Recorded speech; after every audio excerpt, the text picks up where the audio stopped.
Dios,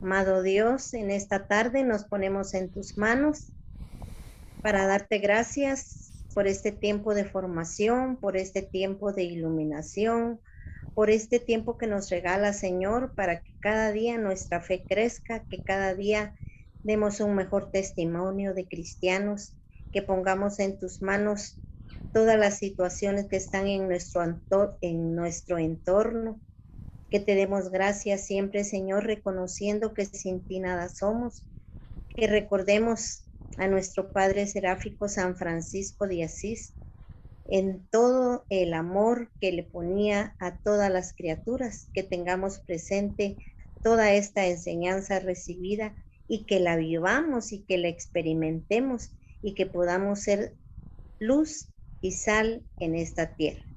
Nos ponemos en tus manos, Señor, en este periodo con la oración que tú nos enseñaste en Jesucristo, tu Hijo amado.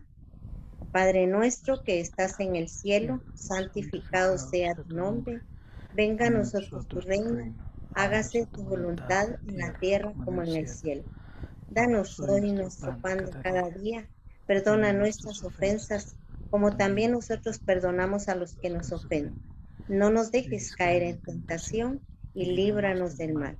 También nos encomendamos a nuestra Santísima Madre, diciendo: Dios te salve María, llena eres de gracia, el Señor es contigo. Bendita tú eres entre todas las mujeres, y bendito es el fruto de tu vientre, Jesús. Santa María, Madre de Dios, ruega por nosotros pecadores, ahora y en la hora de nuestra muerte. Amén. Quedamos reunidos en el nombre del Padre, del Hijo, del Espíritu Santo. Amén. Amén. Gracias, hermana Judith.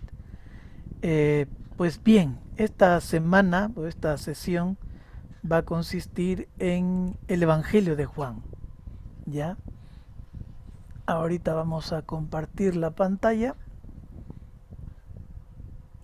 para darnos cuenta de qué es.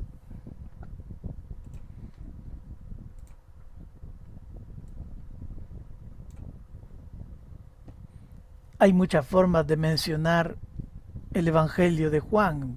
Los biblistas hablan del cuarto Evangelio, ¿ya?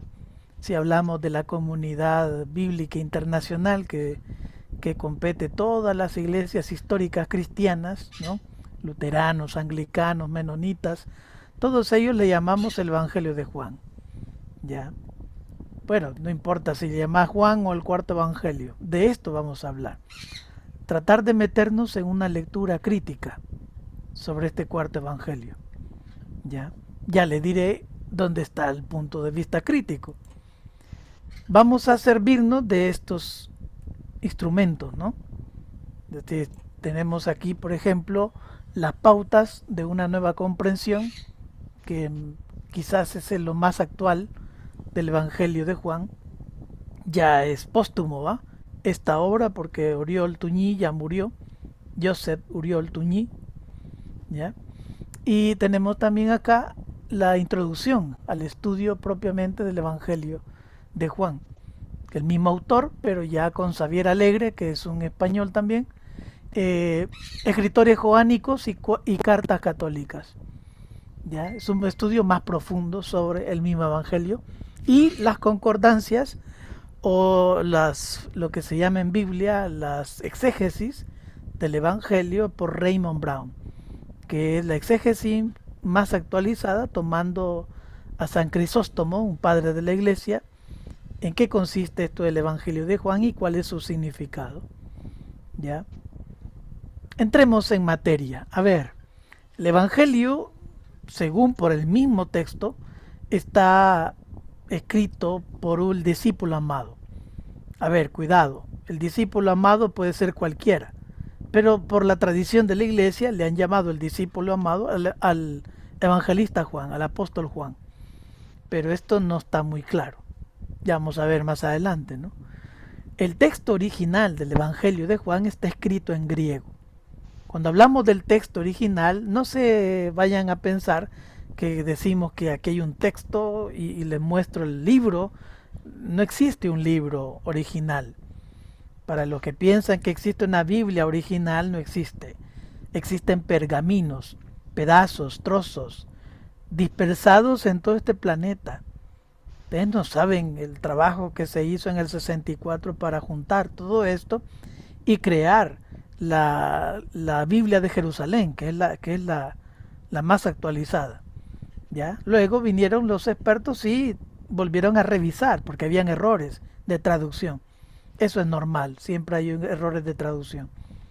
Entonces no existe un libro, ¿no? Un libro del Evangelio de Juan, de Mateo, ¿no? Existen pergaminos, existen pedazos. Cuando digo pedazos, no entiendan que una página la rompemos en pedazos. No, no, pedazos es decir que tenemos pergaminos, 1, 2, 7, 4, 14, 24, los tiene, por decir algo, el Vaticano, ¿sí? El pergamino 38 de Isaías, por decir algo, lo tiene un sultán de Arabia. Y ya no estoy ejemplificando a la loco, es que así es, ¿ya? La reina Isabel tiene otro pedazo, por ejemplo, las cartas apostólicas. ¿Por qué las tiene ella? No sé. Quizás se ha desperdigado esto por cuestiones de poder, o por tener contento a las personas, o por tener privilegio, no sé. O quizás cree la gente que por tener ese texto original, digo, cuidado con la palabra original porque puede ser que sea el más antiguo, pero no es el original. Ese es otro pleito, ¿va? Pero hay gente que cree que si tiene ese pedazo antiguo, él lo va a cuidar de las enfermedades y no le va a dar cáncer, etcétera, etcétera. Miles de razones por las cuales un rico puede comprar un pergamino de este tiempo o de este escrito. Entonces, cuando hablamos del original es complicado, ¿eh? Que está desperdigado y está escrito en griego. El griego que usaba Pablo de Tarso, el griego koiné. ¿Y cuál es la diferencia del griego antiguo? El griego koiné es muy elevado, es muy culto, es como cuando hablas muy culto, ¿no? No usas palabras como volado, chunche, sinvergüenza, cochino. No, culto. No, es un lenguaje muy refinado. Ese es el griego koiné, ¿no? Las versiones mejor conservadas, aquí vienen los códices, ¿no? Del Evangelio de Juan. Tenemos, por ejemplo, el primer códice, que se llama el Codex Vaticanus. Fue una de las 50 Biblias que el emperador Constantino II, allá por el 353 más o menos, le encargó, ¿no? ¿Quién? La iglesia le encargó, ¿no? A Eusebio de Cesarea que sacara 50 Biblias. Semejante trabajo a Eusebio de Cesarea pues le tardó casi los 20 años. Acuérdense que no es solo él, sino que sus discípulos y toda la gente que le acompaña. Entonces, de esas 50 Biblias, solo tenemos alrededor de 3 y las tiene el Vaticano, ¿no? Esos archivos secretos que creen que ahí se guarda cosas de los extraterrestres. A ver, no se guardan cosas de extraterrestres, se está guardando estas cosas que son muy valiosas y que no se pueden mostrar al público porque, no sé, el público no tiene mucha cultura para tratar las cosas muy especiales. Entonces ahí tenemos el primer texto del Evangelio, del griego koiné, del Evangelio de Juan. El otro códice, que también está, es el sinaítico, revelado al mundo hasta el siglo XIX, 1873 más o menos, que data del siglo IV. Cuando se analiza el texto, pues data del siglo IV. Entonces casi vamos entendiendo que es por ahí, por el tiempo de Constantino. Y ya tenemos dos versiones de Juan. La otra versión es el código Bese, encontrado en Egipto, ¿no? El código Bese. Se le pone Bese porque quien lo descubrió fue Teodoro Bese, ¿no? Entonces data del siglo V. Sin esos textos, esto es lo que llamamos el original de Juan. Los pergaminos del Codex Vaticano, el Códice Sinaítico y el Códice Bese. Esto es lo que completa lo que hoy llamamos el Evangelio de Juan. Claro, cuidado, el Códex Vaticano tiene otros libros, ¿no? Y así sucesivamente el sinaítico y el bese. Pero ahí está contenido lo que llamamos antiguamente, originalmente, el Evangelio de Juan. Si alguien quiere, por ejemplo, hacer una traducción original ahora, se pueden imaginar qué complicado sería juntar todo esto y qué caro sería, ¿no? Y que, en qué lugar, y que tiene que estar totalmente hermético, sellado, sin oxígeno. Tenés que entrar con oxígeno a tratar esos documentos, ¿ya? Entonces es complicado, eso ya es para eruditos, ¿va? Y cosas de esas. Entonces el texto original es más conciso, no es el que tenemos nosotros en nuestra Biblia. Ya vamos a ver cuál es el texto original. Y luego de ahí se han creado o se han insertado otros textos para darle más sentido al Evangelio, ¿ya? Los hechos, por ejemplo, no son narrados por el discípulo amado también, ya que está en Hechos 19:26. La pregunta, ¿por qué se le atribuye a Juan el discípulo? Porque esto comienza con Irineo, San Irineo, es un padre de la iglesia, ¿no? San Irineo en el 180 después de Cristo identifica que el Evangelio es el autor Juan, y ahí quedó para la tradición. Juan es y Juan se llama, y así quedó, es el Evangelio de Juan, quien vivió en Éfeso hacia el año del 98 después de Cristo, ¿ya? Y que la tradición cuenta que el emperador lo manda a una isla, Patmos, y ahí muere, ¿no? De exiliado, desterrado en esa isla. Actualmente ya se acepta que ningún testigo ocular del ministerio de Jesús escribe los evangelios. Yo creo que con esto no los ofendo en la fe, es decir, a nivel bíblico, ya más serio, ¿no? Científico, pues cuando decimos el Evangelio de Mateo, pues no fue el apóstol Mateo, sino fue la comunidad que conoció al apóstol Mateo y que escribe el Evangelio de Mateo. Ahora nos sentiríamos como que nos están mintiendo. No nos están mintiendo, porque lo que nos han transmitido es lo que el evangelista Mateo, digo, el apóstol Mateo, nos comunicó de Jesús. Igual el caso de Marcos y el caso de Lucas.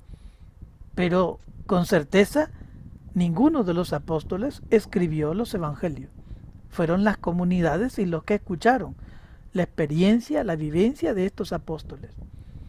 Hay que considerar que la cultura hebrea no es nuestra cultura. A nosotros nos cuentan un chiste y te aseguro que en 3 horas se te ha olvidado. Para ellos es bastante importante el escuchar. Y lo que escuchan le ponen mucha dedicación a lo que escuchan. Y lo transmiten de generación en generación. Y no se les olvida. La historia casi pasa de generación en generación de manera íntegra. Como cuando nosotros, por ejemplo, leemos un texto del Evangelio y nos gusta, y lo volvemos a leer, y lo volvemos a leer, y lo volvemos a leer, y lo volvemos a leer. Llega un momento que te lo puedes de memoria. Y en aquel tiempo Jesús pasó de la región de Cesarea de Filipo a la región de Tiro, ¿no? Y se vino un montón y comenzás a decirlo con lujo de detalle. ¿Y eso por qué? Eso es muy inteligente, no es que te gusta. Te gusta, lo recordás y así lo transmitís. Eso era la cultura, es la cultura hebrea también. Entonces hay que entender que los textos son siempre lo que se llama acá pseudoepígrafes, ¿no? Es decir, que se le coloca el nombre de alguien importante para la comunidad. Porque si no se le coloca ese nombre y le ponemos ¿qué? Le ponemos Felipe, le ponemos Claudio o cualquier otro nombre, pues la comunidad no lo va a aceptar, ni las generaciones posteriores. Entonces no entiendan que ellos nos están engañando. No. Era parte normal de la época.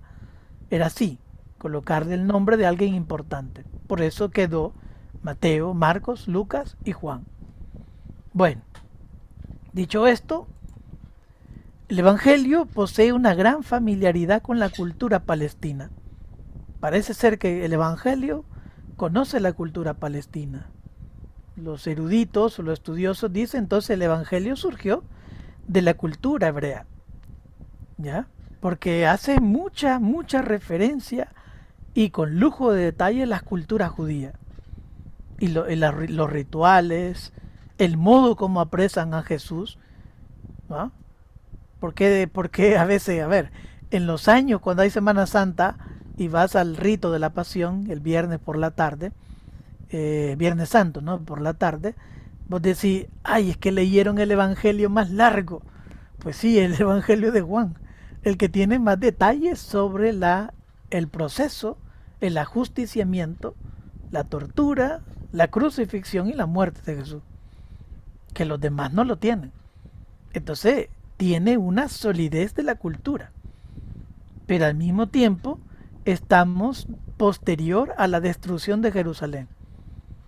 ¿Ya? El emperador, por ese entonces romano, ya está enojado, estasiado, harto de la cultura hebrea y manda destruir, ¿no? La ciudad y todo. Y eso fue un tiempo duro, no es fácil, ¿no? Solo para ponerles un ejemplo, la gente va a Jerusalén en la actualidad y los vivianes, van, los embaucadores que viven en esos lugares te dicen que aquí oró Jesús en el huerto de Getsemaní. Primero no sabemos realidad dónde es que oró. Nadie tuvo la complicación de decir aquí y puso una seña. O sea, eso es mentira, ¿no? Y que te llevan por un lugar por otro y te hacen recorrer el Vía Crucis en Jerusalén, va perfecto, pero ninguno de esos lugares estaba Jesús. Y como, pues claro, es que la ciudad fue destruida, piedra sobre piedra.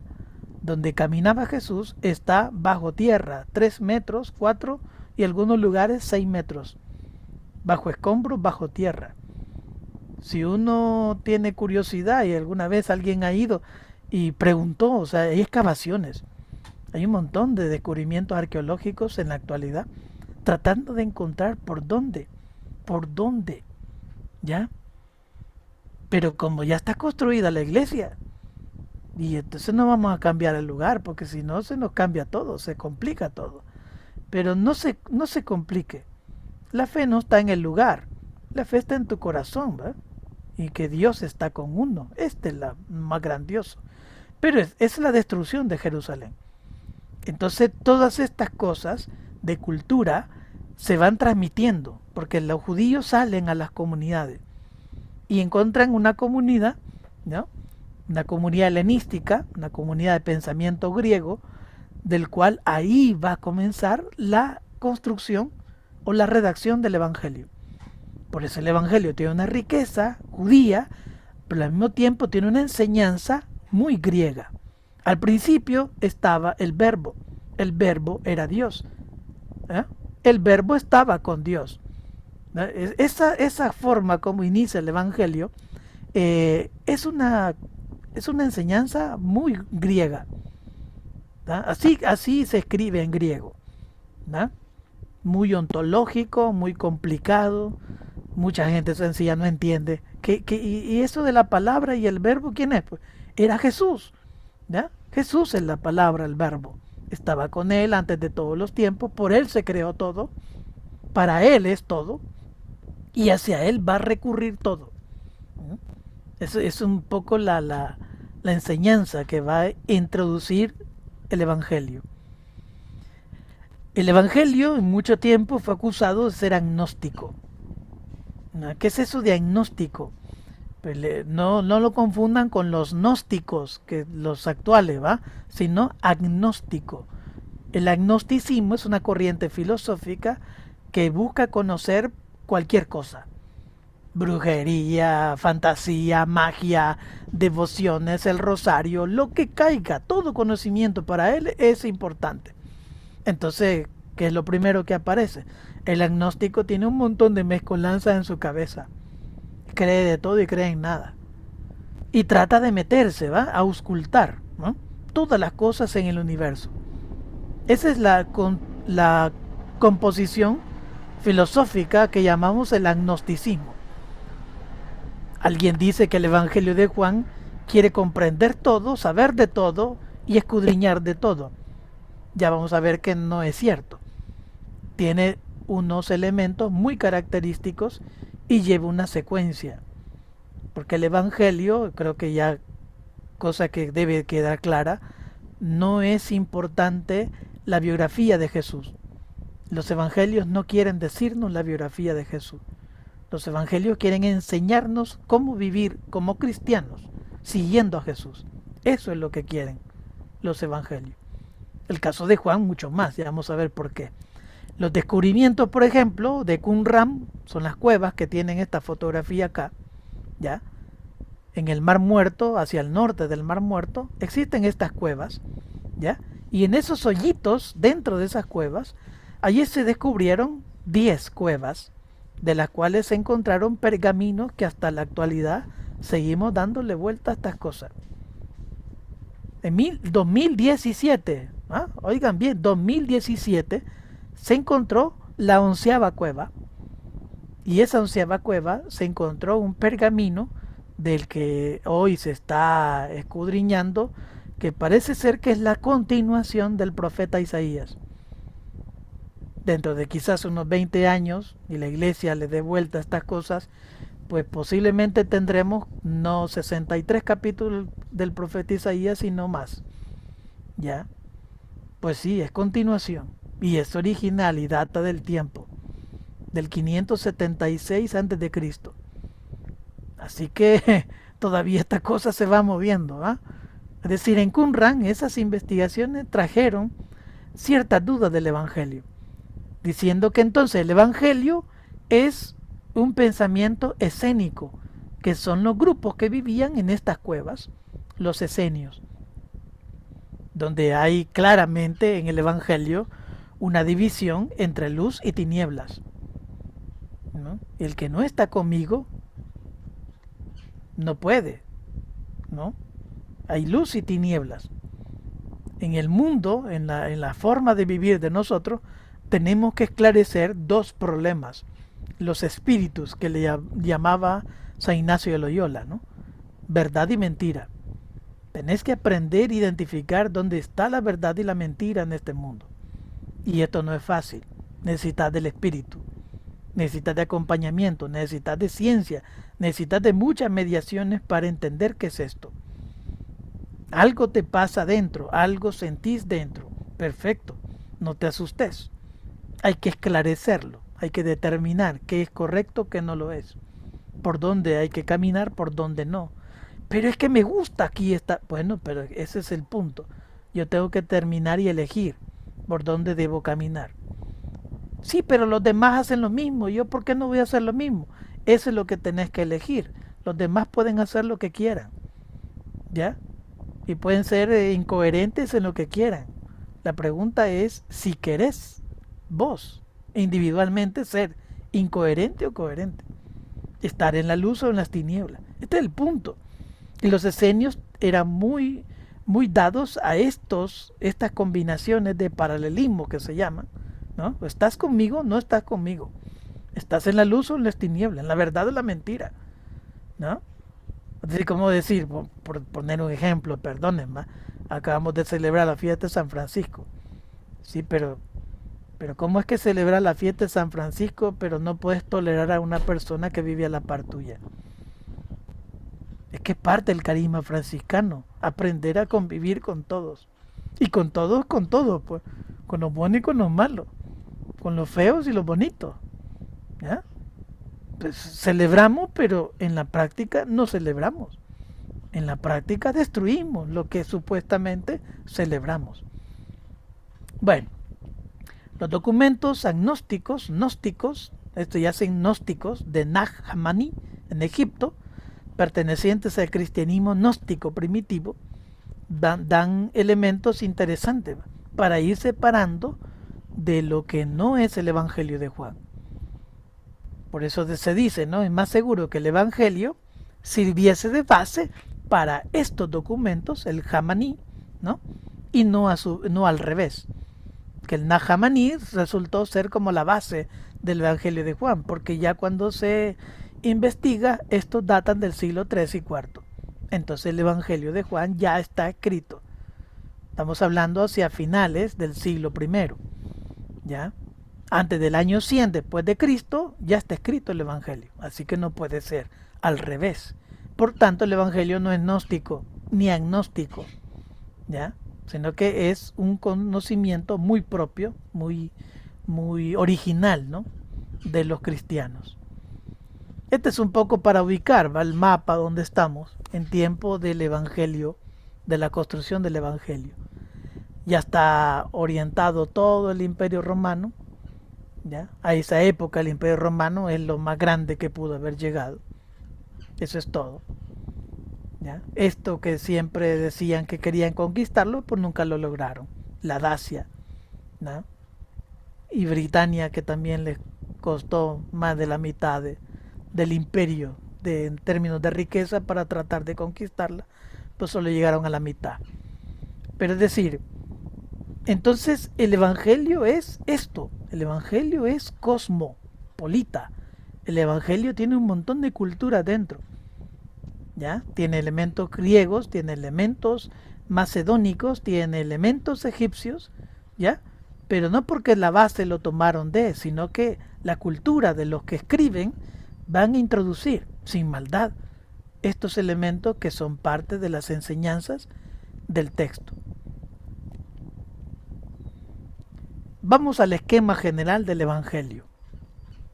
Después, si quieren, bueno, en el chat del WhatsApp les voy a colocar esta presentación, con mucho gusto, para que no vayan anotando y esas cosas, sino ponerle más atención a ver la curiosidad de esto. A ver, el prólogo, la introducción y un compendio de la palabra encarnada. La palabra es Cristo, Él es el verbo, por Él, Dios. Parece hay que entender un poco de estudio trinitario, es decir, a ver, tal vez en un resumen muy apretujado podría decir lo siguiente. Dios está al principio de todo. Esa es la dogmática de la iglesia, ¿eh? Dios está al principio de todo. Él en sí mismo no puede quedarse aislado y solo, sino que comparte la vida, comparte el amor, comparte todo. Una cualidad esencial de Dios es compartir y amar. Que te quite la cabeza que la cualidad especial de Dios es juzgar y encachimbar. No, a ver, Dios no es así. Si ese es el Dios que tenemos, pues no es el Dios cristiano, ni el Dios de Jesús. ¿Ya? Este Dios ha estado al principio de todo. Nos quiere, nos aman. Hizo todas las cosas porque quiere. Así de sencillo. No porque van a ser fulanos de tal, lo voy a crear. No. Ya sabía que íbamos a nacer y de algún modo sabíamos muchas cosas. Pero nos quiere por sobre todas las cosas. Pero Él quiere que lo volvamos a Él de una manera libre y por amor. No de una manera encarcelado y ajusticiado o encadenado, ¿no? Y por qué, por presiones, ¿no? Por violencia, por amenaza. Dios no quiere esas cosas. Dios quiere personas libres que lo busquen y que lo amen. Eso es todo. Eso es lo que trató de decir en el Antiguo Testamento, pero no hay forma que lo entendían, ¿no? Algunos profetas entendían más unos que otros, entonces es necesario venir la presencia de su Hijo. Con su Hijo hemos descubierto quién es Dios y quién es su Espíritu, que no es más que el corazón, el sentimiento, las acciones, ¿no? Los gestos, todo eso de Jesús. Eso es el Espíritu. No estés buscando más Espíritu, si el Espíritu es haciendo lo que Jesús pide en su Evangelio. Eso es vivir con Espíritu, ¿ya? Entonces, esta Trinidad nos presenta un Dios encarnado, un Dios que está acá, que nunca se desapega y que de alguna forma nos pone a pensar, porque hay calamidades, hay guerras, hambrunas, muerte, guerra, etcétera, ya injusticias mayores, peores, pocas, y creemos que si está Dios acá, entonces ¿por qué no actúa? No actúa porque Él necesita que lo busquemos en libertad. No nos deja solos, pero nos ha dado la suficiente capacidad para poder despertar, entender y cambiar las cosas. ¿Ya? Entonces esa es la razón del por qué el prólogo, la introducción. Dios te ha dado todo. Ahora, ¿qué vas a compartir? ¿Cómo vas a coordinar todos estos dones, todas estas cosas que los ha compartido la palabra encarnada? Que es el Evangelio. Es que no tenemos otra fuente. Si tuviésemos otra fuente, fantástico. Y todavía el Concilio Vaticano II dice de una forma muy clara, no esperemos mayor revelación que Jesús. No hay más, ¿no? Así que siempre salen algunos fantásticos grupos religiosos, lo que sea, que dicen que Dios les habló en un sueño y que el fin del mundo viene el 27 de diciembre de 2022. ¿Ya? Siempre hay fantásticos que dicen esas cosas. No hay más revelación que Jesús. Si Jesús dijo, no sé yo, solo el Padre sabe, entonces no te compliques, donde le andes creyendo a medio mundo que sabe cuándo viene el fin del mundo. ¿Ya? Preocúpate mejor por hacer el bien, la justicia, el amor, pero no por averiguar cosas que ni Jesús podía conocer. Solo el Padre conoce estas cosas. Entonces ahí está, ¿no?, la razón del prólogo. La primera parte del Evangelio, que lleva casi los 12 capítulos, del capítulo 1, versículo 19, hacia el capítulo 12, versículo 50. Todo eso se llama el libro de los signos. ¿Por qué? Porque aquí hay gradualmente 7 momentos de Jesús. ¿Ya? Gradualmente. Y cada uno nos va a indicar ciertas cosas importantes. A ver, primero, recuerda el Antiguo Testamento de Caná y la sustitución de las purificaciones judías, que está en el capítulo 2, versículo 1 al 11. Él no ha venido a quitar todo, Él ha venido a dar el justo cumplimiento a todo. Él no se va a complicar, Jesús no se va a complicar en tradiciones y ritos y un montón de chunches que hay que hacer para agradar a Dios. Solo hay una cosa que agrada a Dios: hacer el bien y amar a los otros, especialmente a los enemigos, a los que nos hacen el mal. Eso es lo que más cuesta. Eso es lo que agrada, no los ritos. ¿Ve? Con todo respeto, no te va a preguntar cuántas veces fuiste a misa. No, eso no es. Sí es importante, pero no es lo más importante. Puedes ir y puedes haber estado 700,000 veces en una misa. Fantástico, o sea que cada día te echaste 7, 8 en toda tu vida, 8 misas cada día, en toda tu vida. Pero eso va y viene, porque pudiste estar ahí, tu mente estaba en otro lado y tu corazón estaba en otro lado. ¿Ya? Y peor, ahora como ya no nos damos la paz, sino que somos solo gestos, porque la vieja chuca me puede contagiar de COVID. O sea, fantástico, ahora no nos importa. No importa qué comunidad es la que está a la par mía, ni qué persona, ni su problema, ¿no? La purificación, el rito, eso es lo que más nos importa. Error. El primer error, ¿no? Primera enseñanza del Evangelio es: no está en los ritos la salvación. Segundo, Jerusalén y la sustitución del templo. Capítulo 2, versículo del 13 al 25. Sería largo, si comenzamos a leer todo esto, pero es decir, Jesús va por primera vez al templo y se enfrenta con los judíos y fariseos. Y aquí viene un pleito de entrada, ¿no?, donde aparece muy temprano en el Evangelio ese concepto que ya estaban confabulando matarlo. Tanto les caía mal Jesús, pero ya estaban confabulando matarlo. Y va a ser como un elemento de todo el Evangelio, que él no le importa quien lo escuche. Él siempre va a estar claro. Jerusalén no es el templo. Jerusalén es el pueblo. A quien debemos rescatar es a nuestro pueblo, no al templo. Qué enseñanza más dura esto que aprendimos, y ojalá que lo hayamos entendido. que como iglesia lo que mejor hicimos es abandonar a nuestros hermanos y remeternos en nuestras casas por salvaguardar la vida, sin entender que aquel que da la vida por los demás es realmente el discípulo de Jesús. Amén. Entonces, es decir, a ver, aquí nos complicamos. Qué difícil y qué duro es esto.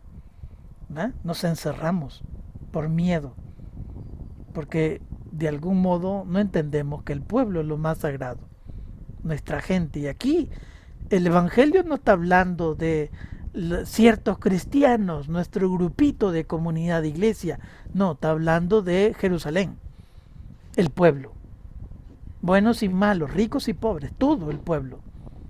¿Ya? No es el templo, no es el rito, no es el lugar. ¿Mm? Tercera lección, Nicodemo y la sustitución del nacimiento en el pueblo elegido. Eso es un contexto que algunos dicen que quizás no fue real, ¿va? Que Nicodemo se fue de noche a conocer a Jesús y le preguntó estas cuestiones. ¿Cómo puedo yo entenderte? Es que no me podrás entender si no naces de nuevo, le dice. ¿Cómo puedes nacer de nuevo, otra vez volver al vientre de la madre?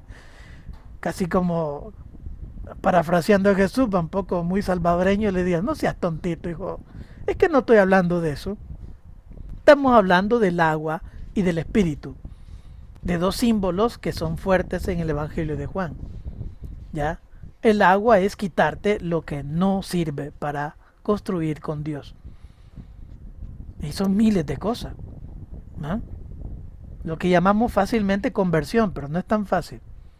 La conversión no es tan fácil. Yo no me quito las cosas de la noche a la mañana, a no ser que te pase algo que te visitó, no sé, San Miguel Arcángel, hermano. De lo contrario, esas mañitas que uno maneja casi siempre no se nos va a quitar tan fácil. De ahí la vamos cargando. Y a veces nos asustan a nosotros mismos.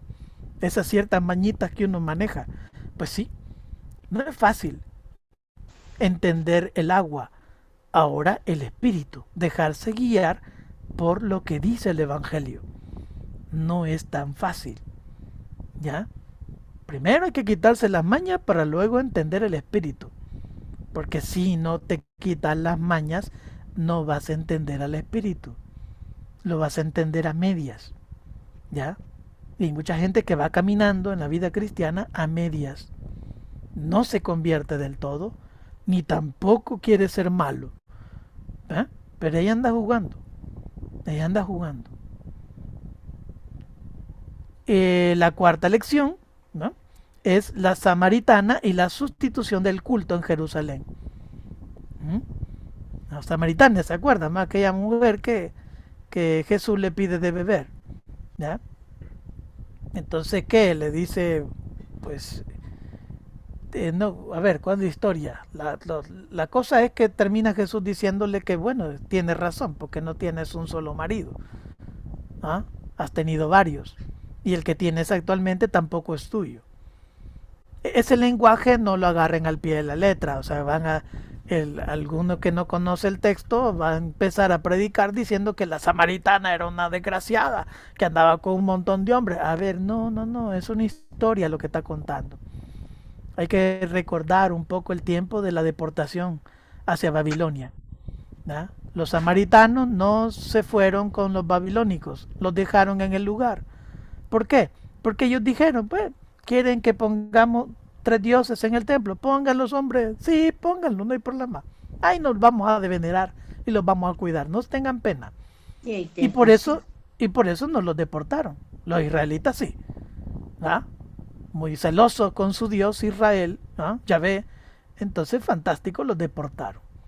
Al venir los judíos de la deportación, entonces miraron con odio a los samaritanos por haber sido infieles al Dios de Israel.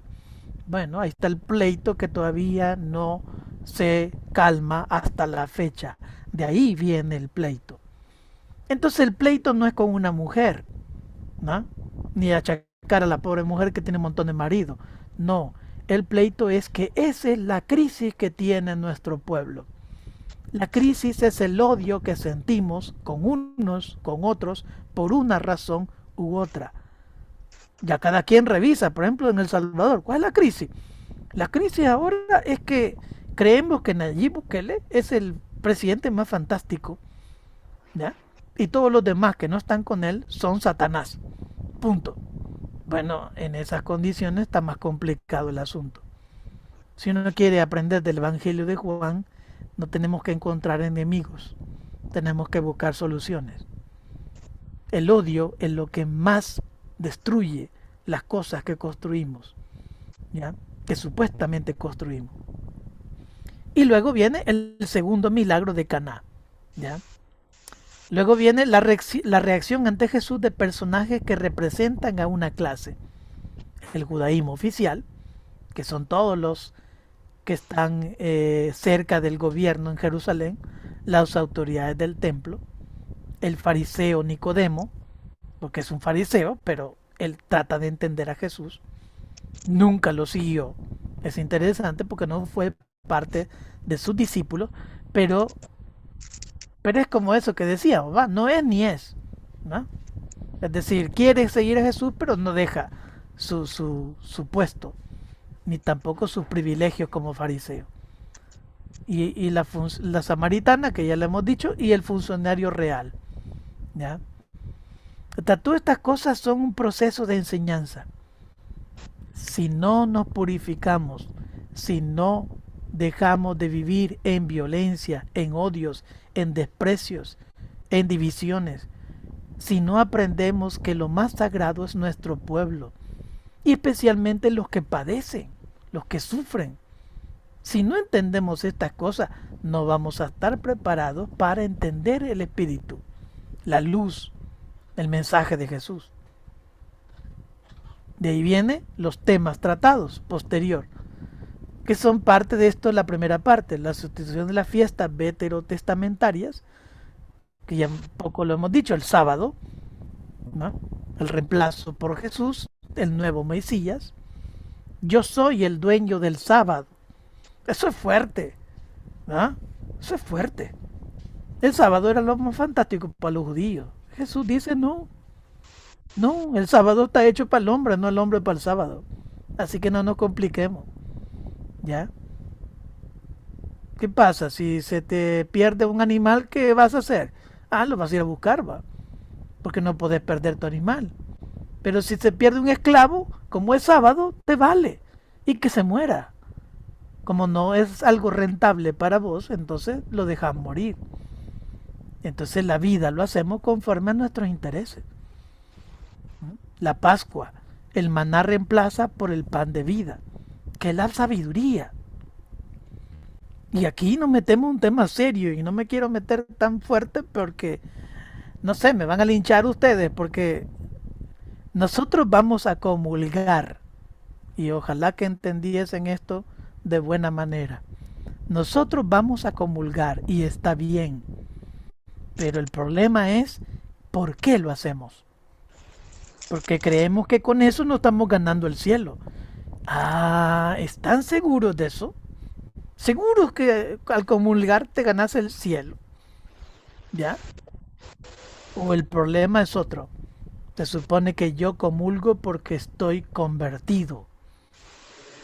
Y he dejado ciertas cosas y he comenzado a entender al Señor. Y el Señor me da fuerza, sabiduría para corregir mejor, para hacer las cosas mejor. Pero mucha gente va a comulgar porque tiene que hacerlo.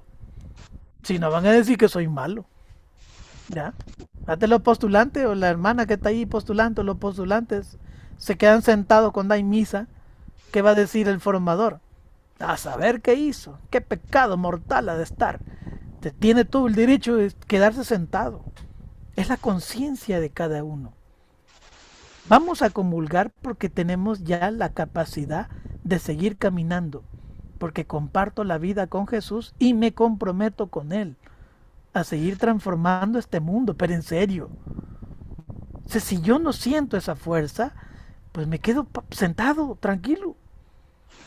¿Eh? A cada uno su proceso, a cada uno su tiempo. No todos debemos llevar el mismo proceso y el mismo tiempo. Eso es imposible, ¿ya? Ni porque el que va más adelante, ¿ya? Más arriba y que comulga todos los días, no necesariamente es bueno. No necesariamente es bueno. Posiblemente lo hace por costumbre, nada más. No porque está entendiendo profundamente esto del pan de vida del Evangelio. La sabiduría para llegar y compartir el pan. Llego y lo comparto. ¿Ya? Lo que aprendo lo comparto. Bueno, los tabernáculos, la ceremonia de agua y luz, reemplazados por la fuente de agua viva. Acuérdese el lenguaje que usa con la samaritana, ¿ya? Si supieras quién es el que te pide de beber, no te daría agua, ¿no? De pozo, te daría agua viva. ¿Y qué es eso de agua viva? Eso, cuando entendés esto, es porque no solo lees el texto del Evangelio, sino que lo pones en práctica. Se vuelve vida y se vuelve luz. Es imposible que no se vuelva luz lo que produce vida, ¿ya? Entonces el tema de la vida, el tema de la luz, el tema particularmente del ciego de nacimiento.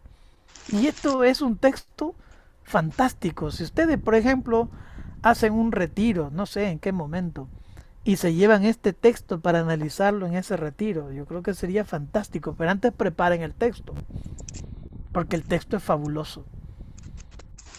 Tiene unas enseñanzas fantásticas. Pasaban los discípulos con Jesús y los discípulos le preguntan, a ver, ¿quién es este? ¿Por qué ha quedado ciego? ¿Sus padres pecaron o él pecó? Jesús le dice, este está así porque Dios va a hacer la voluntad y lo va a transformar y le va a dar vida, le va a dar luz, ¿ya? Para que se muestre, ¿no?, las obras de Dios. Por eso lo dejó ciego. No entremos en el problema si estaba determinado a ser ciego, ¿no? El lenguaje simbólico es lo que hay que rescatar, ¿ya? Él está para que nos dé una enseñanza fantástica. Para eso, seguí leyendo el texto. Entonces se le acerca, ¿ya? No le pregunta como otros que le pregunta, ¿quieres que te sane? ¿Quieres que te cure? ¿Quieres que te... No. Escupe en el suelo, hace lodo y se lo unta en los ojos. Y le dice, ve a lavarte a la pila de Siloé. El simbolismo también es importante. El enviado, Siloé, el hebreo significa el enviado, a la pila de Siloé. Él va y se lava y luego ve, ¿no? Este ciego, entonces, inmediatamente deja de ser pecador en la tradición judía para ser mensajero. Ahora él es el enviado. Bueno, ¿y de qué enviado? ¿No? Él recobra la vista y luego comienza a las demás personas a preguntarle, hey, ¿qué pasó? ¿No eras vos el ciego que andaba? Sí, yo soy. Y era tanta la fama que se hizo que hasta las autoridades del templo comenzaron a preguntarle, ¿y qué pasó? ¿Cómo es que te dieron la vista? ¿Quién te la dio? El ciego comienza a ser el discípulo. Jesús de Nazaret untó lodo en mis ojos, me dijo, ve a lavarte la pila de Siloé, me lavé y ahora veo. Fantástico. No, cualquiera de nosotros que escucha alaba al Señor por semejante prodigio. Pero esto no, porque estaban claros, acuérdense, hay que matar a Jesús. Por eso es importante que el capítulo 2 ya está ese problema. Hay que matar a Jesús. Todo lo que haga Jesús es de Satanás. Ahí está el primer problema. Nunca estás de acuerdo con la vida, con la salud, ¿no?, con las cosas buenas que le pasan a los otros. Como es tu enemigo, siempre querés verlo destruido, desgraciado. Y esa es la primera lección. Bueno, comienzan a interrogarlo. Y si uno es fantástico en el texto, se encuentra que son 5 interrogaciones de las autoridades del templo. Hasta el final mandan a traer a los padres para ver si es cierto y los padres dijeron, sí, nació ciego. Pero ¿cómo es que ahora ve? No sabemos. Porque no le preguntan a él. Edad tiene para que pueda responder. Casi como decir, yo no estábamos ahí. No pregunten, ¿no? El que sabe es él, que estuvo ahí. ¿Ah? Edad tiene para que... Eso es porque el problema es que si decían que estaban a favor de su hijo o renegaban de Jesús, entonces comenzaría el pleito y los van a echar del templo. Y ojo, echarte del templo es echarte de la sociedad. Nadie te va a vender comida, ni agua, ni tierra, ni calzado, ni nada. Te echaban totalmente de la sociedad. Ahora entendés por qué Jesús es serio y severo con el templo. Porque ellos son los que destruyen la vida de muchas personas. Y no es justo que siga así el proceso. Bueno, a tal forma que da gloria a Dios, le dicen. Da gloria a Dios. Casi como decir, reniega de Jesús. No. Dinos por qué ahora ves. Ya les he dicho. Y no me han creído, le dice el ciego. ¿Acaso ustedes quieren ser discípulos de Jesús? ¡Ah! Le ardió el asunto. ¿Ah? Entonces comenzaron a injuriarlo y lo echaron. ¿Qué significa? Lo echaron del templo, lo echaron de la sociedad, lo destinaron a ser excluido en este tiempo, en esa Jerusalén del tiempo de Jesús. Y aquí viene lo bonito del texto. Jesús, al darse cuenta que lo habían echado, lo buscó y lo encontró. ¿Ya? ¿Crees en el Hijo del Hombre? El ciego le pregunta, le responde, ¿quién es, Señor? Para que pueda creer en Él. Es el que te habla. Y es la primera vez y la única vez que en un texto evangélico aparece una persona que se le hinca a Jesús y lo adora como Dios. No es Pedro, no es nadie en todos los textos evangélicos. El único que reconoce a Jesús como Dios es el ciego de nacimiento, que ni tiene nombre. Esto sí es fantástico y importante. ¿Qué más importante? Entonces podemos entender que Jesús andaba recogiendo a todos los excluidos de la sociedad. Esa era parte de su tarea. Todos los que repudiaba el templo, Jesús los incluía en su grupo. Así que cuando hablemos de los 12 apóstoles, seamos mucho más gentiles y mucho más certeros. No son 12, ni son 72. Posiblemente era una muchedumbre que seguía a Jesús. No es fácil, pero eso es lo que anda haciendo Jesús. Dando vida, dando luz, dando sabiduría, incluyendo las personas, ¿no? Las relegadas, las que fuera del sistema, ¿no? Eso es lo que andaba haciendo Jesús. En particular con este ciego. Pero aquí viene lo fantástico y la sentencia del texto, que le dicen, para esto le dice al ciego, para esto he venido al mundo, para que los que ven queden ciegos, ¿ya? Y los que están ciegos puedan ver. El fariseo que estaba escuchando le dice, ¿acaso hablas por nosotros? ¿Crees que somos pecadores? Entonces Jesús le dice, ¿no? Si fueran ciegos no tendrían pecado, pero como dicen, vemos, su pecado permanece. Esa lección es para todos los seres humanos. ¿Cuál es el problema de los seres humanos? Que creemos que vemos y no nos humillamos delante del Evangelio y no tratamos de vivirlo con certeza y con coherencia. Siempre queremos ser bandidos, ¿no? Escaparnos de ciertas normas, de ciertas cosas. Siempre queremos saltarnos la barda y aparentar ser buenos, ¿no? Y etcétera, y etcétera, y etcétera. Siempre es así, ¿ya? Entonces aquí viene el problema. ¿De qué discipulado estamos hablando? ¿De qué personaje estamos hablando? ¿Ya? El ciego nacimiento es fantástico. Y ahí termina el texto. Bueno, ahí van un poco las enseñanzas. El tema de Lázaro, que ese ya es como el cierre de la primera parte. Acuérdense, Lázaro, ¿va? Un pordiosero que está esperando que caigan las migajas de la mesa del rico. En eso se muere y hay una separación. Luego el rico ve arriba que está con Abraham y le dice, manda a Lázaro que me moje aunque sea una gotita de agua para que aquí es un infierno. Entonces le dice, hay un abismo entre ustedes y nosotros. Nadie puede pasar, ni para un lado ni para otro. Tampoco no nos clavemos en el cielo, el infierno. A ver, no, hay un abismo entre los que hacen el bien y los que no lo hacen. Hay un abismo entre los malandrines y la gente que hace justicia.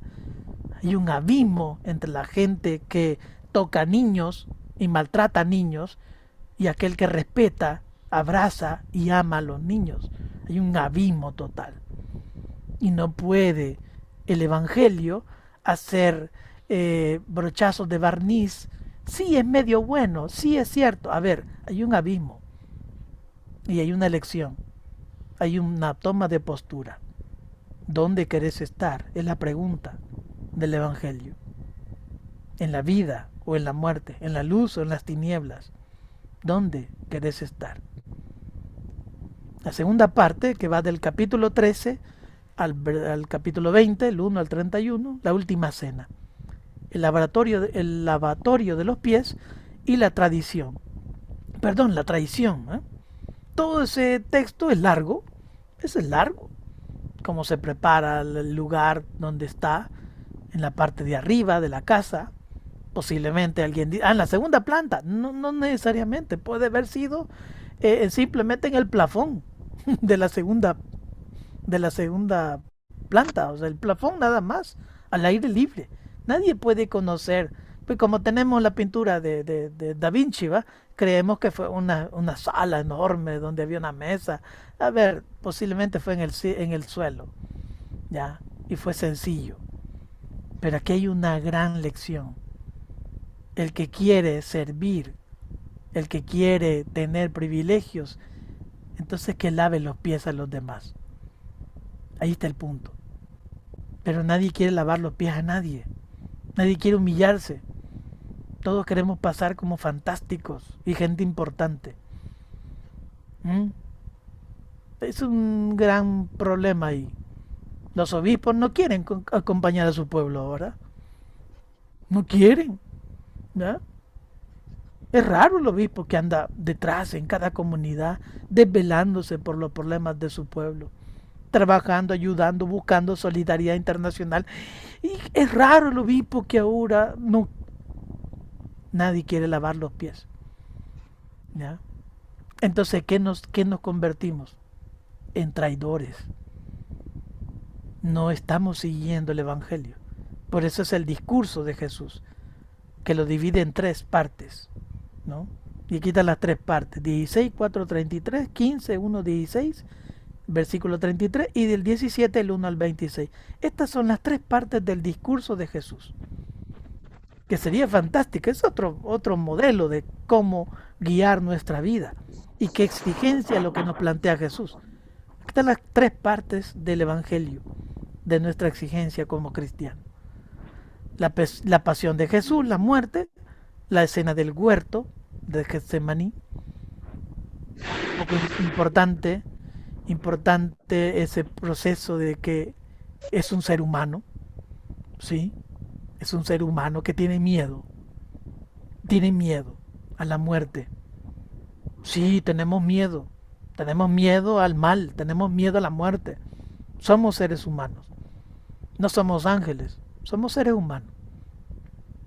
Pero hay fuerza detrás y no es la nuestra, porque ahí es el error, ¿va? Cuando hacemos cosas grandiosas, nos salió bien algo o algo bueno se hizo, siempre lo otorgamos a nosotros mismos. Cuando hay algo grandioso, ¿ah? Lo primero es gracias al Señor, a Dios, que nos permitió utilizarme para poder hacer el bien. Gracias a Él, yo soy poca cosa, yo soy nadie. ¿Ya? Eso le da fuerza para entrar en el proceso. El interrogatorio de Anás es una burla, es todo un proceso injusto de las leyes judías, ¿ya? La negación de Pedro, que no es más que es una manera de simbólica de interpretar que no es Pedro el que negó, es todos lo negaron, todos no estuvieron ahí, excepto quién, según el Evangelio de Juan, María Magdalena, la otra María, María la mamá de Jesús, Juan, el discípulo amado. ¿Ya? Los que están ahí. Los demás, toda esa muchedumbre de que hablábamos anteriormente, no, se fueron. Lo dejaron solo. El proceso ante Pilato, la crucifixión, bueno, antes toda la tortura y los golpes y las flagelaciones que recibe, la crucifixión, la muerte y la sepultura de Jesús. Pero no le pone, aunque lleva mucho tiempo, porque va del 18 hasta el 19 y son capítulos largos, ¿ya? Por eso que la gente se aburre, va el Viernes Santo cuando hacen ¿cómo se llama? La lectura de la Pasión. Pues sí, pero lo más grandioso es lo que viene. Lo que viene, es que todo esto que nos dijo tiene certeza y tiene solidez, porque resucita. Y esto no lo encontrás en los musulmanes, no lo encontrás en los budistas, no lo encontrás en ninguna otra religión, solo en la nuestra. Este que nos predicó, que estuvo con nosotros, que nos enseñó a hacer el bien, que nos enseñó a cómo discernir la voluntad del Padre, este ha resucitado. Por tanto, aquel que sigue a Jesús no tiene poca recompensa, tiene toda la recompensa, la resurrección. Ese proceso es importante. Bueno, uno como detalles curiosos del Evangelio podemos retomar esto, que si uno es como meticuloso en la lectura, se da cuenta que en los sinópticos, por ejemplo, el jueves es la cena pascual, el viernes es la Pascua, así la muerte, ¿no? El sábado está en reposo y el domingo resucita. Pero en Juan es curioso, la cena no va a ser el jueves, sino el viernes, porque ese mismo día lo apresan, ¿ya? Y al día siguiente no es viernes, el día siguiente es sábado. Y entonces, ¿cómo salvaguardamos que al tercer día resucita? El Evangelio de Juan no le importa el simbolismo de los 3 días, porque no es la Pascua judía, 3 días, es la Pascua nueva de Jesús. Reinventa Jesús la historia. Eso es lo que nos quiere decir también. Jesús, cuando nosotros seguimos su Evangelio, reinventamos la historia. Cuando comenzamos a hacer el bien, reinventamos la historia. Cuando dejamos al amante, ¿ah? Y le decimos, hasta aquí llegaste, se acabó, yo quiero a mi esposa y voy a tratar de servirle a ella y solo a ella. Entonces comienza a reinventar la historia de su familia. Cuando el postulante ve y que puede servir como fraile posterior en la historia o como hermana, no sé qué, de qué congregación la otra chica que estaba ahí, y que realmente lo sienten que pueden cambiar la historia, ahí entonces reinventan la historia, pero siguiendo a Jesús, no siguiendo al padre tal ni a monseñor tal, con todo respeto, a ellos se les respeta nada más, pues no se les sigue, se sigue a Jesús. Ese es un proceso curioso, ¿va? De todo esto.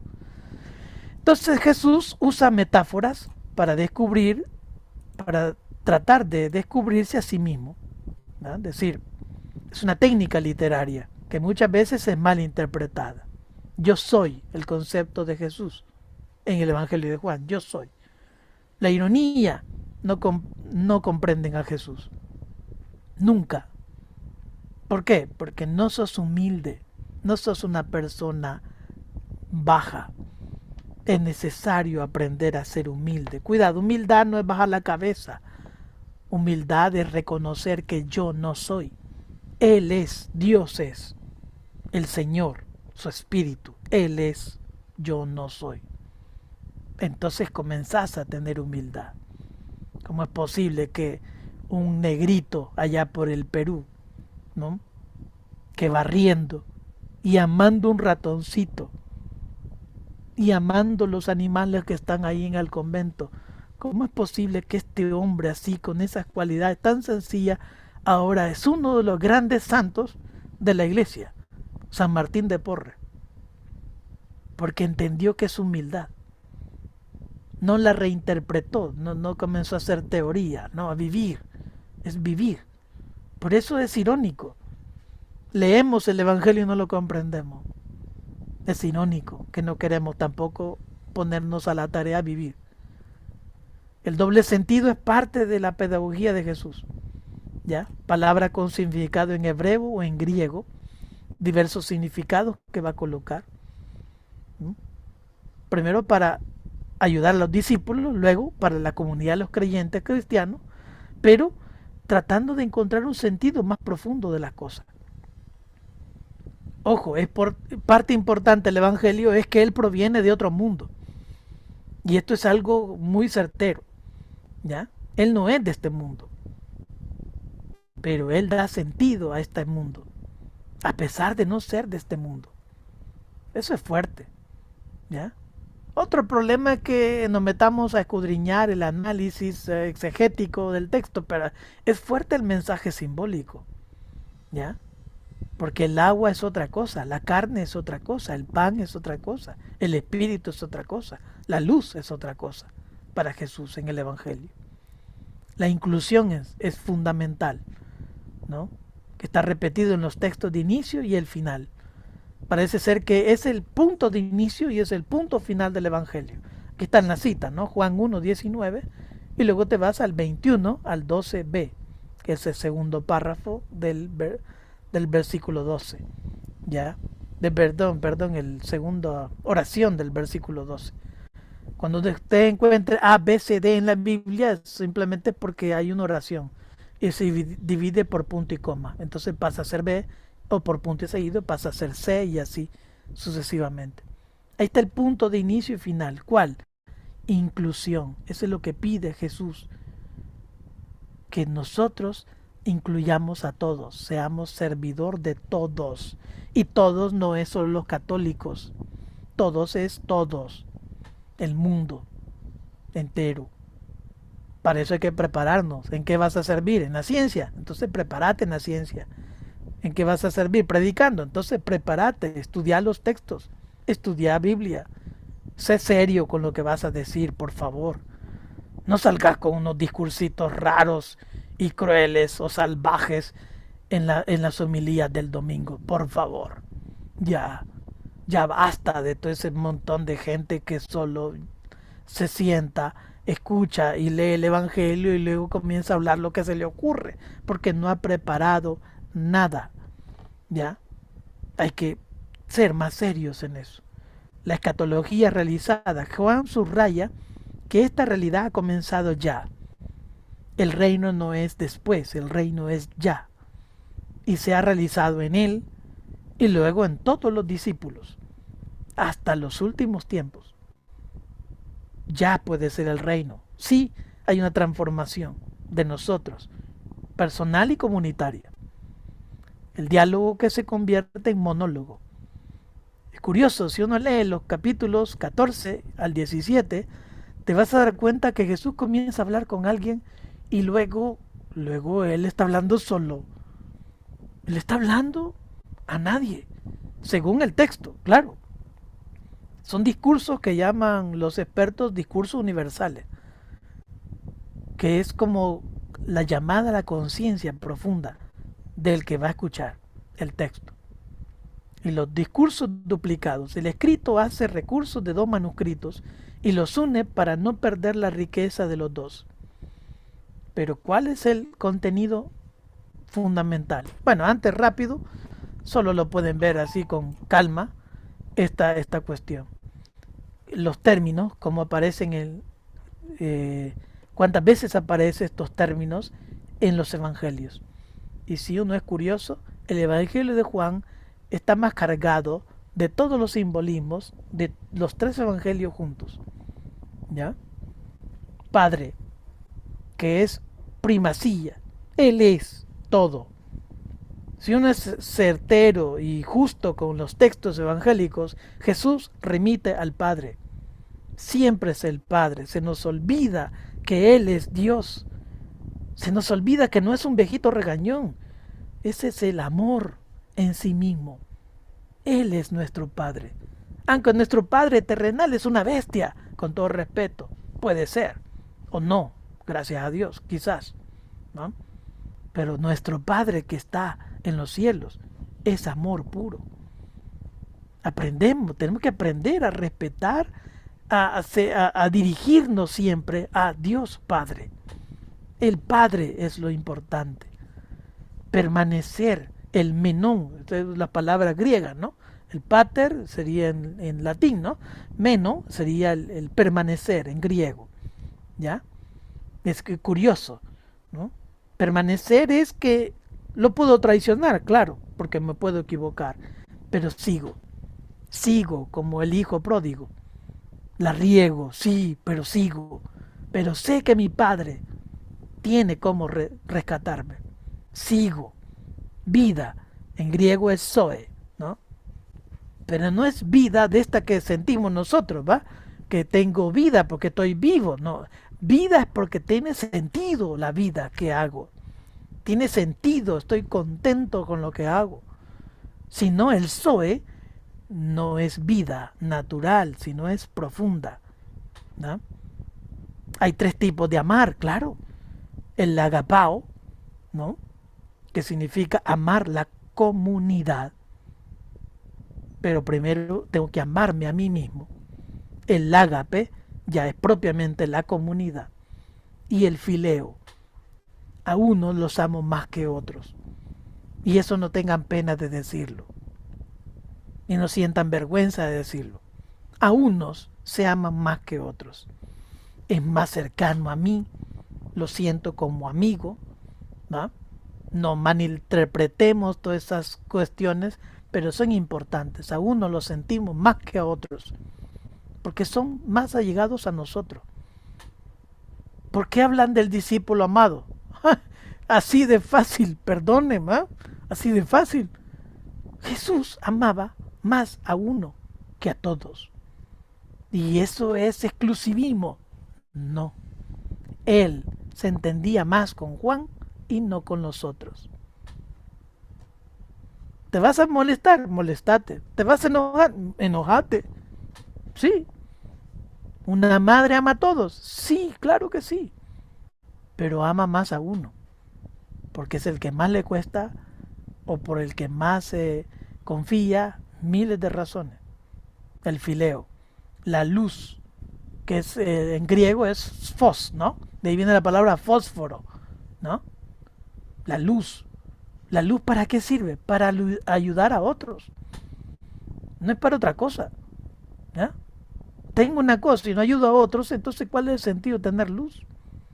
La verdad, la aletheia, que no es igual, ¿no? Manifestación simplemente pura de verdad, sino transmitir esa verdad, compartir la verdad. Y la aletheia está unido al letino. La verdad está junta con lo verdadero, lo que hemos escudriñado. Y sabemos que esto es lo correcto y esto no es lo correcto. Eso es lo que se llama el análisis de espíritu, el conocer, el ginosko, ¿ya? Conocer no es simplemente académico, el conocer es también callarte y orar, ¿m? Y encontrar que Dios también ilumina los acontecimientos que suceden. El fisteu o pisteu, el creer, primero hay que conocer para poder creer, porque no es así, yo no creo en la nada, yo creo aquello que amo, que conozco, por eso creo en Él.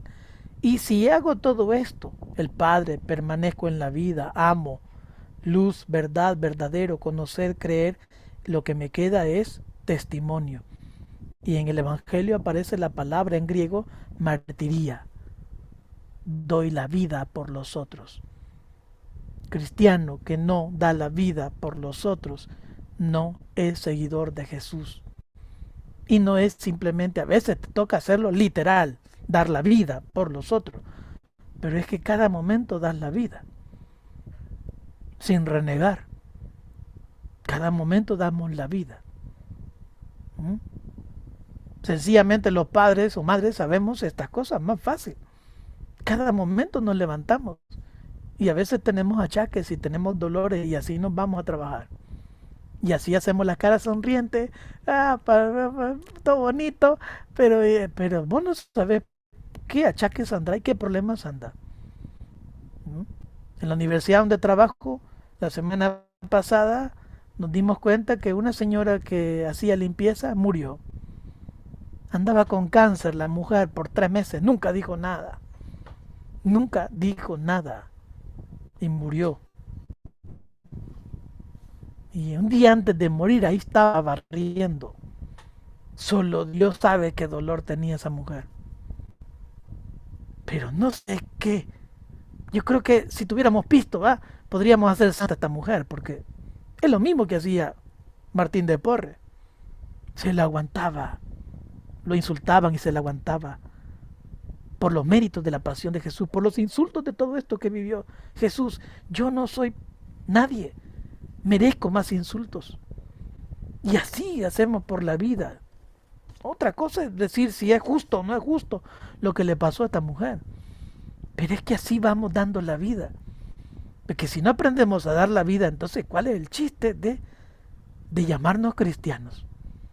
Bueno, ya parece prédica el asunto. Los eventos únicos de Juan. No existen estos textos en otros evangelios. La boda de Caná, la conversión de Nicodemo, si es que podemos llamar conversión, pero así lo ponen los textos, el título, la conversión con la mujer samaritana, eso sí, porque se fue a llamar a todos y le dijo, Él me ha dado sabiduría, y vengan y escúchenlo. Y pasó Jesús, ¿cuántos días? Creo que son 2 o 3 días pasó en la región de Samaria, predicando, y todos creyeron en Él. Los judíos decían que eran los malditos y los no sé quiénes, ahora son los que más creen en Jesús, y no Jerusalén entera. Jesús sana al paralítico de Betesda, Jesús cura al ciego de nacimiento, la resurrección de Lázaro, que es un amigo entrañable, un primo de Jesús, ¿ya?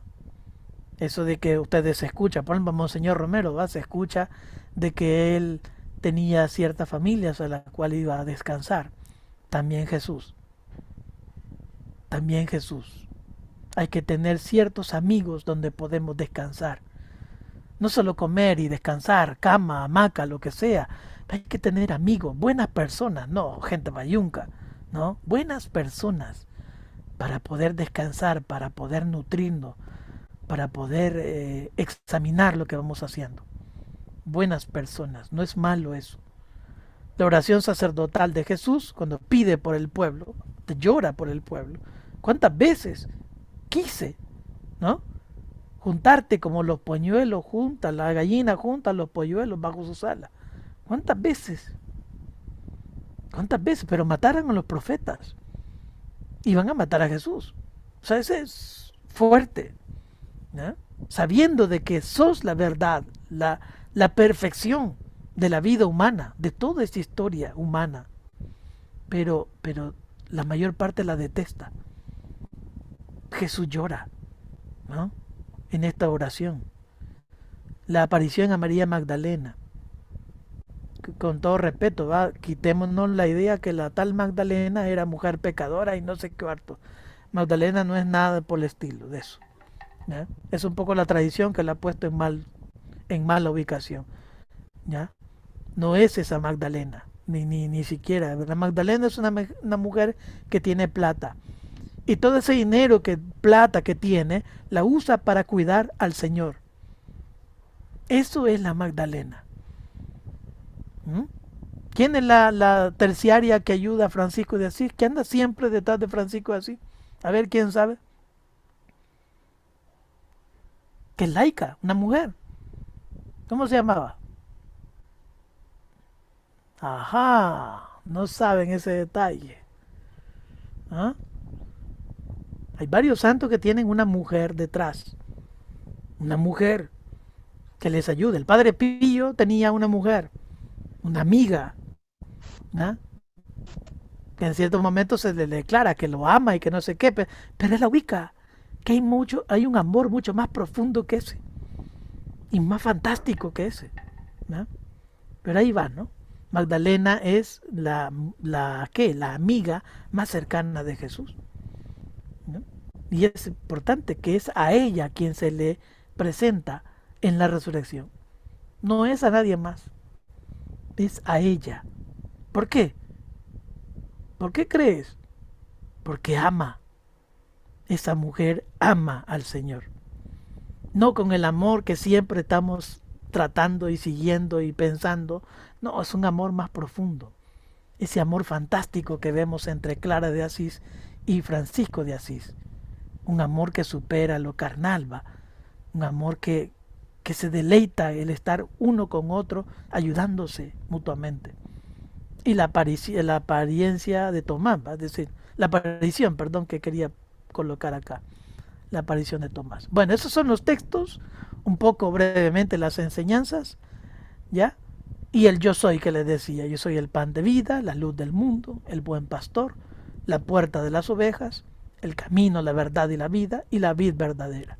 Son las características propias de Juan, los textos únicos y el yo soy del Jesús de Juan.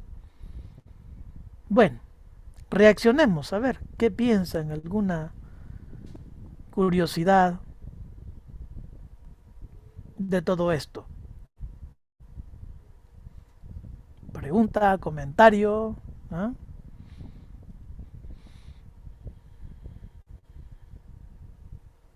Por, lo me, por momento se va la señal, dice. Eso sí ya no puedo saber si estaba hablando solo, pero bueno. A ver, reacciones.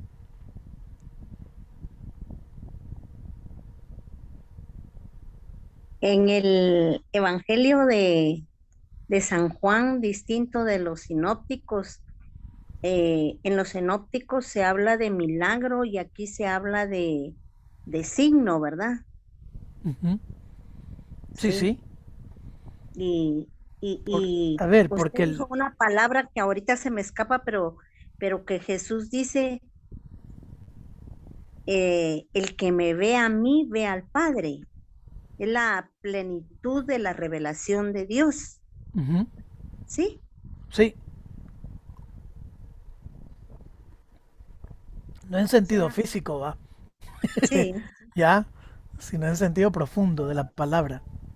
Sí, sí. así es Como lo claro. que usted decía del amor, ¿verdad? No es, por ejemplo, el amor de un noviazgo a el amor en un hogar o en una pareja de, digo yo, 40 años, porque es amor profundo Ujú, por un tiempo compartido, un tiempo vivido, una relación que ha permanecido.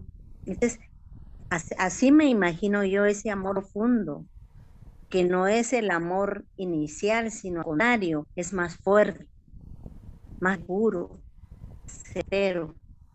Entonces, la fe se va a desarrollar en la medida que ese ver del Señor va a dar lugar a ese crecimiento en la fe. correcto. Sí, sí, Sí. bueno, nosotros es difícil, más si nos han enseñado las jayanadas y las vulgaridades y un montón de cosas de nuestra familia, nos va a ser mucho más difícil entender de qué amor estamos hablando, ¿ya?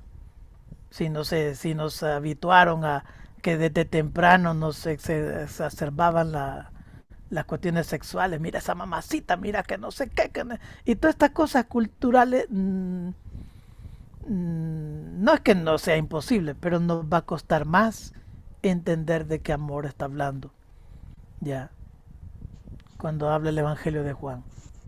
Es algo más profundo, es algo más bonito, ya. Un poco aquí hay sí, postulantes, va, ahí están los chicos. ¿Ah?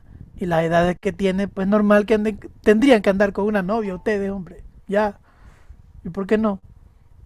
Pero no, no puede ser porque ellos están reservados para el Señor. Entonces tienen que desterrar esas ideas de su mente y su corazón y de todas esas cochinadas sexuales y pecaminosas.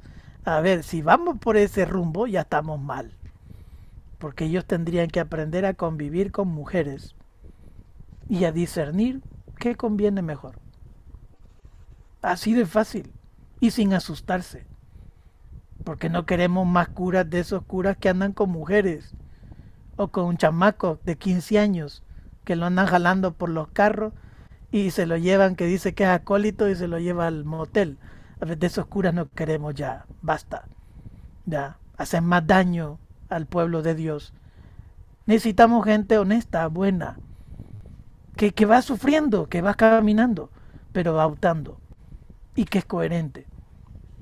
De esa gente sí necesitamos, ¿verdad? Y que el pueblo de Dios la necesita con ansias, ¿verdad? Porque el pueblo de Dios sufre, el pueblo de Dios carga con todos esos problemas, carga con las embarazadas de los curas, ¿ya? Carga con toda la crisis psicológica de los niños manoseados y maltratados, ¿ya? Y qué cosa, perdón, va, no estoy hablando de todo, no, estoy hablando de algunos, lastimosamente en nuestra iglesia. claro. Pero ¿qué sucede? Y que no es para eh, enjuiciarlos a ustedes y ustedes son responsables, no, no, no, pero es que es así, ¿no? Uno tiene que discernir qué quiero ser, pero la forma de poder discernir es estar con, ¿no? Estar con. La gente criticaba a Francisco de Asís que se reunía con Santa Clara. Hasta los mismos frailes lo criticaban, ¿ya? Veían mal esa amistad. Y por eso Francisco de Asís mejor decide retirarse, ¿ya? Y no frecuentarla mucho para no hacer malas intenciones en nosotros o malos pensamientos en nosotros. Pero él deseaba estar con ella, ¿ya? Porque se ayudaban mutuamente. Es que todo ser humano entra en crisis, es normal, todo ser humano entra en crisis, ¿ya? Y no sabe qué hacer, ni qué decir, ni por dónde caminar. Necesita la mente clara, lúcida de una persona que le ilumine, que le diga con serenidad dónde debe estar. Esa era Clara de Asís, alguien que estaba cercana y que le ayudaba a encontrar el camino, por dónde no perderse. Podríamos decir casi con certeza que gracias a Clara de Asís es Francisco de Asís en buena parte.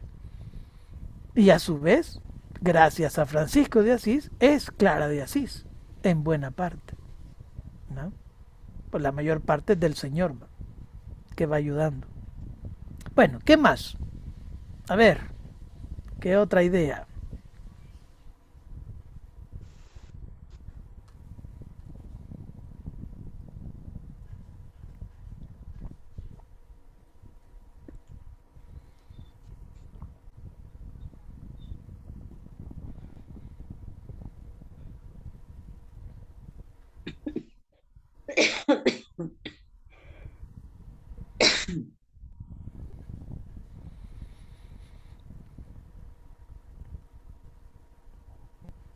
Usted igual que los alumnos, ¿va? Termino yo y una pregunta, silencio, silencio total, ¿va? Entonces en la mente del que ha dado el tema dice, qué fantástico soy, ¿va? Lo entendieron todo, o no entendieron nada. Ya no fui capaz ni siquiera transmitir una idea, ¿no? Pero bueno, si no hay más, pues vamos cerrando esta sesión sin, a ver, sin olvidar dos cosas. Uno, se les va a notificar en este mismo WhatsApp, ¿eh?, el WhatsApp que tenemos de primer año, ¿eh? Por favor, ahí van Sí. anotando todos los nombres que han participado en esta formación, no en esta hoy de este día, sino en la formación de todo el año. Ah, no se compliquen si han faltado dos, tres, cuatro. No, no, no. Manden su nombre completo. Basta que diga más nombre completo y de dónde son, más o menos, ya está. ¿Ya? Lo van poniendo, por Muy favor, bien. en el WhatsApp, nombre completo para hacerles el diploma bonito.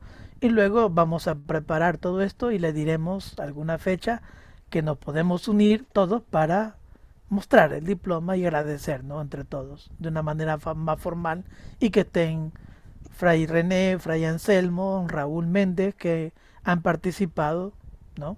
Gratis, de buena fe, en estas sesiones de formación. Eso. Y lo segundo, para los que desean, va a colaborar, eh, creo que ahí Fray Anselmo colocaba una forma de cómo llegar a alguna colaboración.